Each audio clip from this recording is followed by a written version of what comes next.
And it's our views that, that a lot of what we see is built around highly optimistic aspirations. So the idea being that when something goes wrong, that the right people will be in the office on the right day with the right red folder, and we'll be able to help bring everything back on time. Any test that I've seen conducted, you kind of normally spend the next few weeks kidding yourself that it's all going to be all right when it happens for real. Well, it won't. And the fact of the matter is that, as I shall make the point in a moment, in a 24/7 operation, time ticks by remarkably quickly. And if you're not prepared, if you haven't got your systems available, and more importantly, the bit that no one can sell you, your data, if your data is not immediately available, then you're on a hiding to nothing in terms of meeting anything other than the most extreme and wild of service levels. Now, we're all thinking about resilience, we're all thinking about the inevitable disaster, and of course, clearly hoping that it never happens to us. After all, disasters happen to someone else, don't they? Never to you and to me. Well, that just simply isn't the case. And anyway, the subject is far broader than just simply good old-fashioned disaster recovery. There's those maintenance schedules for all that kit that you're deploying, this stuff that we're about to hear about in just a few moments. Good though it is, it needs maintaining, it needs firmware upgrades, it needs adding to, it needs increasing in terms of capacity, and so on. And all of that requires a level of availability to be built around it. And then there's good old-fashioned human error. You can have the greatest data center in the world, tier 3 data centers, resilient this, dual that, multiple everything, and I still think of the retailer household names, clearly I'm not going to mention. Actually, in one of the data centers that we use, that data center is so resilient it is untrue. It's tier 3, it's everything you'd expect, and yet one of the operators of their supporting organization went to the wrong row in the right suite and pressed the wrong button. That retailer lost its loyalty card system for some considerable time. Human error still exists. Resilience needs to be there as a given. And one of the subjects I often like to add to the subject of disaster recovery is exclusion zones. And exclusion zones are becoming increasingly more important. Now, I'd written that slide before Tuesday, but on Tuesday, I was with a customer at lunchtime, and their office was hit with an exclusion zone. What was that? It was the Queen's visit, of course, to Ireland, and London was on heightened alert, and maybe some of you suffered as well. I know there was certainly more than one incident in London on Tuesday afternoon. And packages, vans, and so on left, and whole buildings were closed down. Now, thankfully, certainly in my experience, it was just a few moments. It wasn't a particular problem. But imagine it was the building in which your data center is housed. It's there on the ground floor. Imagine some disks have packed up and you're waiting for some courier to arrive and a new set of disks to be delivered and so on. That could be your service level gone. It just isn't going to stack up, is it, in that kind of environment? I remember 7/7, I was in London, trying to get out of London. The 7/7 was relatively quick, wasn't it, in terms of the impact on London. Getting out of London took hours and hours and hours, and many of you, of course, would have had to fight through that as well. And this is exactly the impact of exclusion zones. Heathrow, I remember several years ago, show my age again, a gunman in a domestic dispute, but again, it wasn't that far away from key data centers, perhaps some of the data centers that you're working out of. And again, in that situation, the police entered into several days of negotiation. So again, whole areas of critical space excluded from general access. That could have been you, that could have been your data center, and you'll see the importance of available everything and dual data center strategy, as John will outline in just a moment. Well, I mentioned that we're all working 24/7.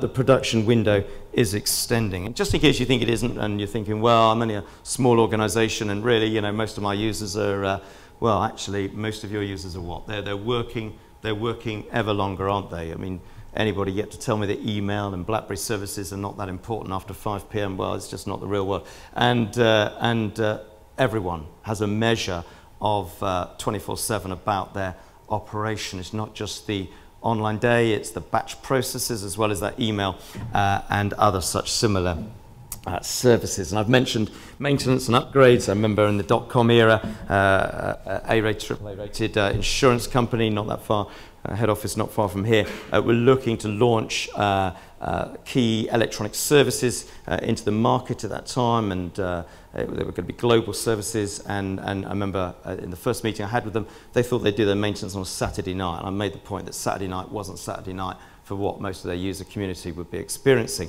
It's blindingly obvious, we all know that now. But maintenance and upgrades, where is that all going to be, where is that all going to happen, and how is your infrastructure that you're deploying going to cope with that? And then infrastructure and applications are no regarder of the time of day. So 2 o'clock in the morning, an application is as likely to fail. A database is as likely to need re-indexing. Performance issue is likely to affect at that time as it is at 2 in the afternoon. And if your staff are only working 9 to 5, or they're only working during the core day, well, what disciplines do you need? And increasingly, organizations are realizing they need access to, and they need to be able to call upon all sorts of discipline and skill set, all times of day and night. How on earth is all that going to happen? As I made the point earlier, this is no time. The clock is ticking. If you haven't built in place a solid foundational recovery plan, then you'll never get your applications back. You'll certainly never get your data back. And so compliance is that final business pressure that I want to just talk about before we hand over to Cisco and to NetApp. And increasingly, again, here we are in the City of London under increased regulatory pressures. There isn't one of you in the room that isn't under some form of governance, some sort of regulatory pressure, and you have all sorts of conflicting regulation as well. How are you going to juggle all of these requirements? Managing your data, keeping it available, deleting what needs to be deleted, keeping what needs to be kept, what time period does it all need to be kept for? And one of the points that we make the point, one of the key points we talk about is evidential weight. So doing what you say that you're going to do. Introducing processes and procedures in the way you manage your infrastructure, and then making sure you adhere to them. So you have some dispute, you have some issue, and you produce a collection of emails relating to an incident or reports. You can get 4 or 5 versions, but you can't get the other 2 or 3 critical versions of that report. Your evidential weight looks thoroughly weak. If you've got half the emails of a set of correspondence, but not the other half, then again, your evidential weight looks completely weak. So it's being able to do what you say that you're going to do, introduce policies, and to do it consistently. I remember the bank where we did a discovery exercise some time back, some years ago now, and they maintained adamantly FTP was disabled as a security measure in their particular operation. Quick discovery, 75% of their servers had FTP enabled, security breach, policies not enforced. How do you know that these things are in place? It's good management, good governance, and it's introducing best practice, but making sure that you're sticking to it.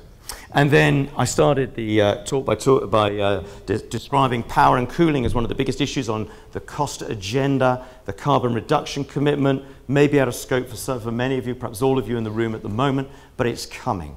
And the pressure to show the reduction in your usage of natural resources, and to be able to know how you're going to handle that. Maybe the data centers that you're operating out of, the kind of environment that you're in, is never ever going to enable you to benefit from some of this new technology that you're hearing about in a moment, some of the technologies and methodologies to reduce your power consumption and to benefit in a way that enables you to meet some of these targets.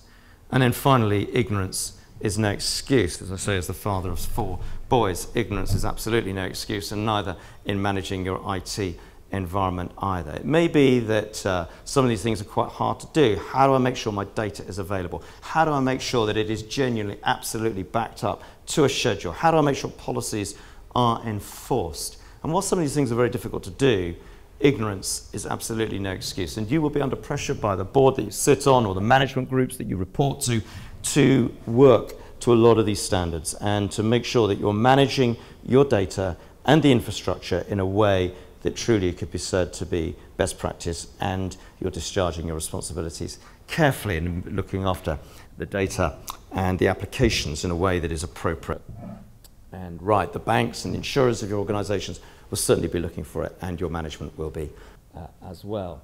So without any further ado, hopefully they're hitting the spot in terms of some of the business issues that you're facing.